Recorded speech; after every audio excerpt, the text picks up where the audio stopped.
We have no Yeah. And so it says that kitchen strategies that they employ to have resident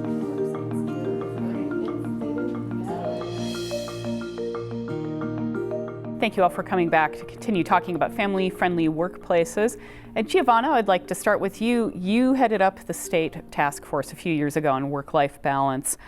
Talk about that effort and what it did and the recommendations that came out of it. We have been working with the task force on work-life balance since 2010. The legislature passed a bill to convene the task force, ask us to look at the economic security of women and families and study different policy options in terms of family-friendly workplaces. And then in 2011, the legislature renewed the task force. That version of the task force really was charged with studying policy options for family-friendly workplaces, and also defining what do we mean by family-friendly workplace. What the task force found was really three major outcomes, and those were family-friendly workplaces are good for children. It's the best thing for children. When children babies have the time for bonding through breastfeeding, through flexible work schedules, if moms have paid time off to look after the children when they're sick, all of these things impact children and the well-being of children. The second thing we found was that FMLA, Family Medical Leave Act, while it is extremely important and we absolutely need it, it just isn't enough. That was the second major finding. It's not enough. I could maybe count a couple of people I know who could afford to take leave when they have their baby unpaid. So then the third outcome was really that it was a win-win for businesses and families. And we saw and we've heard here from businesses that it increases loyalty, productivity, less turnover. So those were the three major outcomes. Was the idea to pursue policy changes in light of that? And is that moving ahead? What we found was that there was not great support for the policies we were recommending. So we decided to pursue a different route and put those policies on hold. But we're really, really pleased to see that some of those policies are actually being introduced in the legislature this session. I'd like to ask Danny your thoughts on that, because ACI is, you're on the board with ACI. It's always, they're advocating for businesses. I'm guessing there might be some concerns perhaps with some of these bills that are now being proposed in the legislature in terms of how they will impact businesses. And there is some concern. I will preface this by saying I agree with a lot of what's being said here today. I think I can't emphasize enough, as an attorney who's represented employers for 20 years, employers want to do the right thing for all the reasons we've discussed. Loyalty, it's the way you attract the best and brightest employees. Those are all things that employers think about daily. I will say I did get a chance to review Senator Candelaria's bill. Some of my concerns were that there's no size limitation on what employer it affects. It defines employer as any person who pays wages, basically. So it could be a sole proprietor, it could be an employer with 2 employees. And so my concern would be the impact on small business. Now I understand that's part of the purpose, is to involve all businesses. But as I read through the bill, if I'm a small business owner who has 2 employees and I'm required to pay someone at 66% basically of their salary to be out for up to 12 weeks, and I can't replace them, then I'm tasked with hiring a temporary employee, potentially, having to pay into the bank to start with to cover the leave. And if I provide health benefits, the way the bill is written, there's no ability to recoup the employee's portion of health care.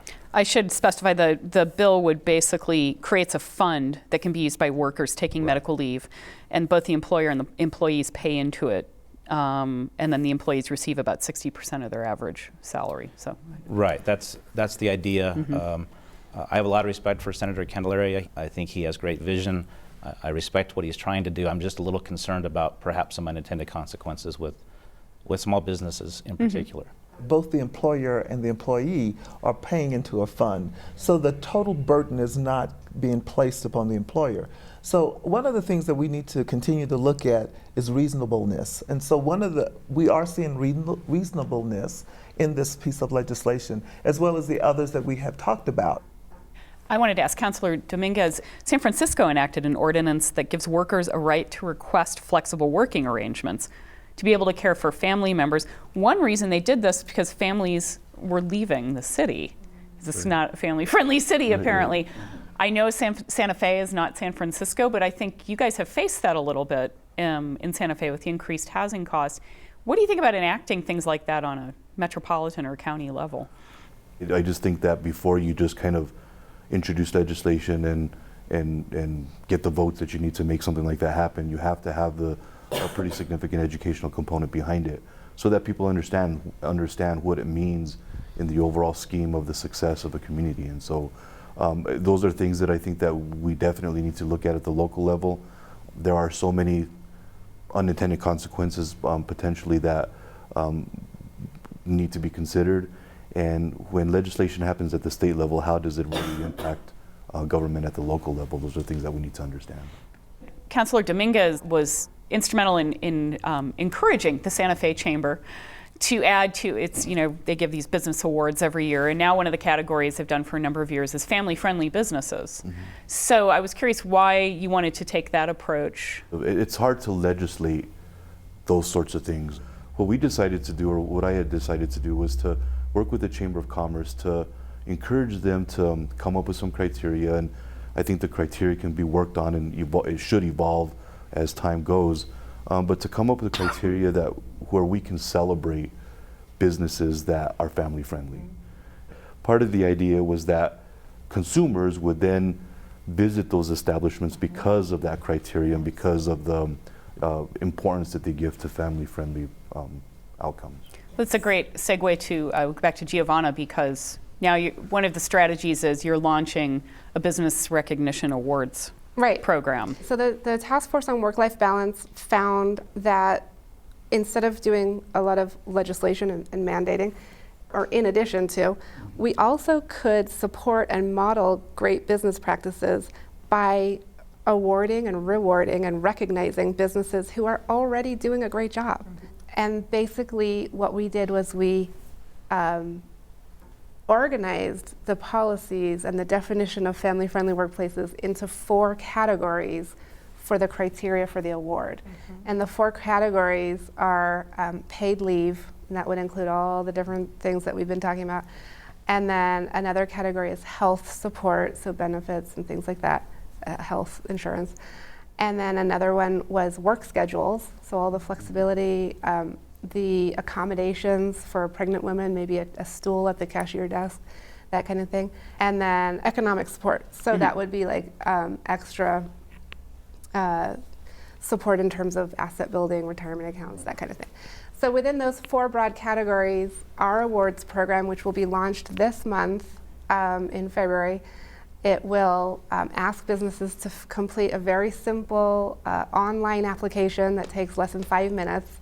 The rolling application will be open all year. So there's no start and end date for the application. You can apply whenever, and when you apply, you receive the award right away. What do you hope that might accomplish in lieu of perhaps legislation that doesn't pass? There are so many benefits to doing an awards program like this. I think we'll see, hopefully, more businesses being aware of their own policies and aware of their competition's policies. We'll see potential employees looking at that site to see, who's been awarded this, and I'm thinking of, I'm moving to New Mexico, I'm looking for a job, let me look at this site to see where would be supportive for me and my family.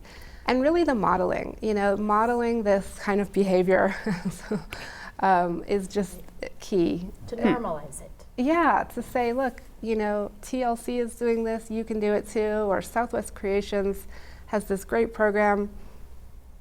and they make a profit. It's not that they're just doing this out of the goodness of their heart. They're a business making a profit, and you can do it too. I'm curious what you all think of that. It's not quite the same as pushing for legislation, but what do you think of that as a strategy? As a consumer, I think it's great. I mean, if I'm choosing to shop one place or the other, I want to go where I know employees are well taken care of. I always pay attention to, if I go to a restaurant, like that person has been here for like 5 years. They must treat them really well. Or, that means a lot to me as a consumer from that perspective. I think it's really important. And in terms of social change, there's a lot of different strategies that need to be used. So raising awareness of best practices, whether it's breastfeeding or other sorts of things, is a big part of social change. But to really create a groundswell of support for family-friendly workplace policies, I think an awards program can really help in that regard. And it's also, it's not so much a substitute, but a complement to the legislative process as well. Because if there's no sense that this is important to voters and consumers and other folks, what's the likelihood that a legislator is going to sign on to this? So it really does do multiple things. Is it enough, Pamela? So it helps. One of the things that I think it's important to consider when we look at rewards programs, that businesses need to understand what's in it for them in terms of their bottom line. And so if they can see that there's going to be customer service increase, people coming, the loyalty, individuals staying, that's wonderful. But the incentive to have them respond, I do believe that there needs to be a legislative push to sort of help incentivize employers to make sure that they do sign up and participate in family-friendly workplace environments.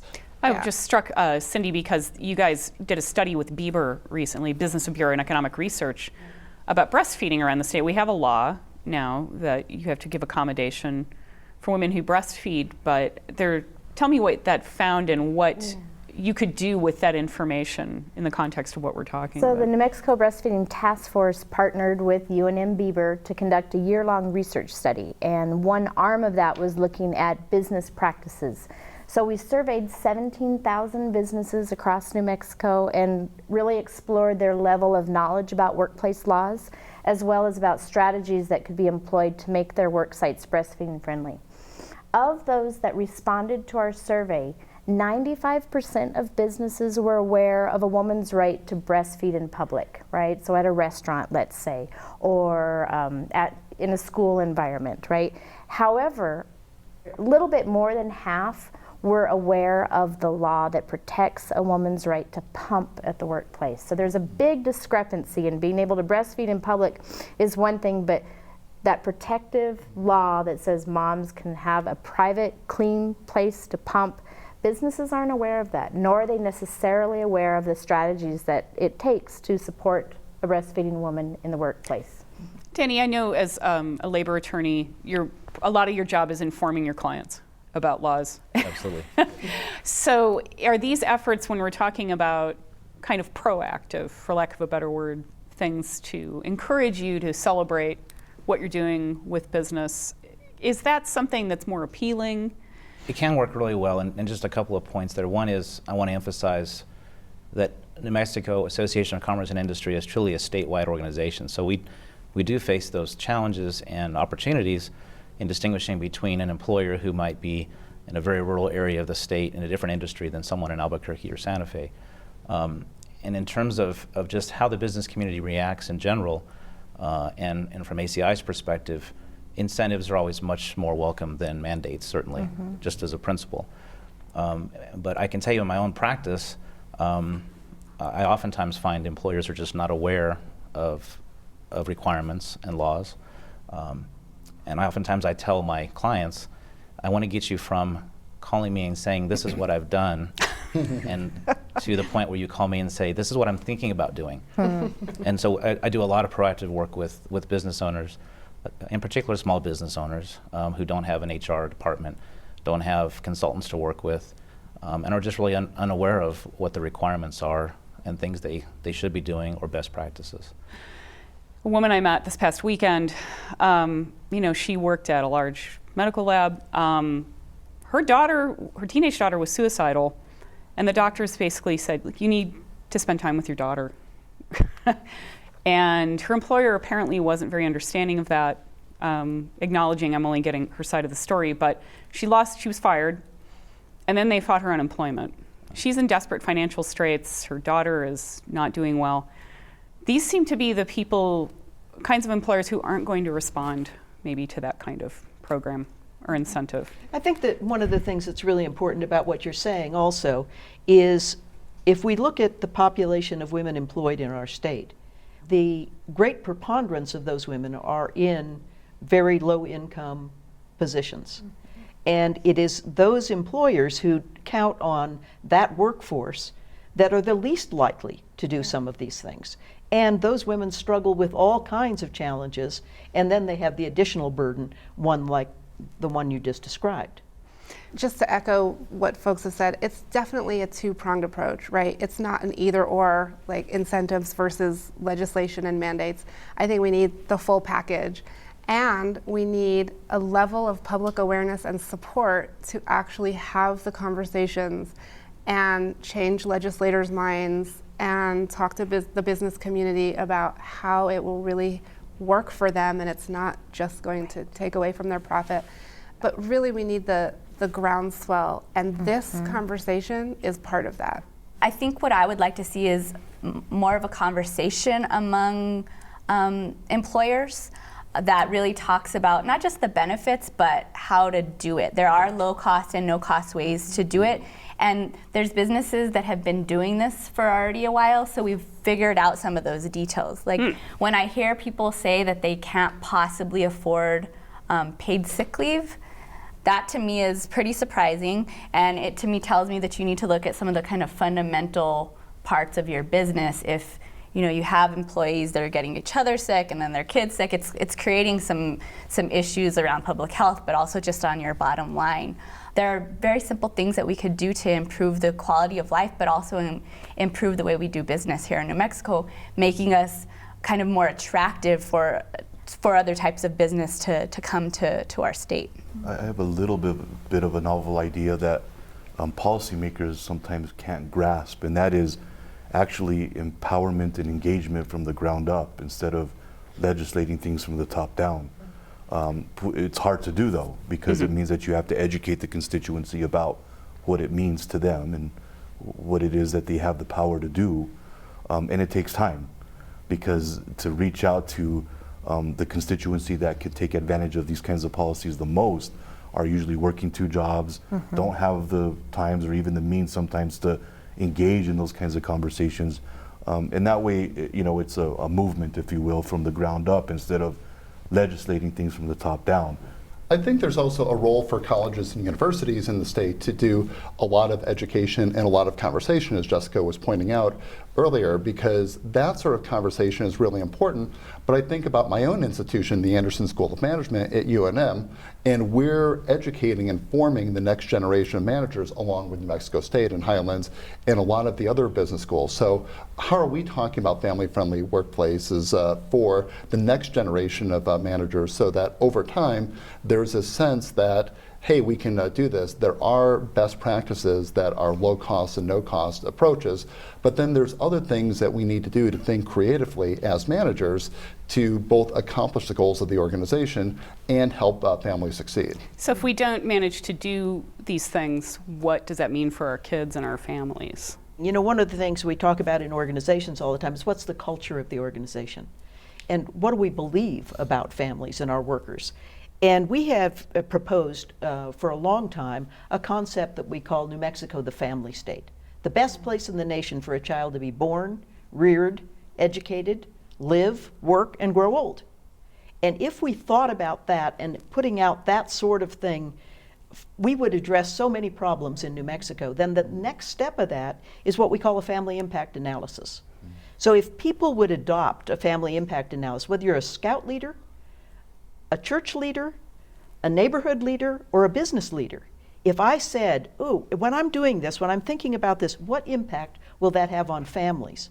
What we've seen is that all of the uniqueness that we have in New Mexico gets expressed in very different ways, but families do better when we have that one thought in our mind. Because one of the things we have said, employers want to do the right stuff.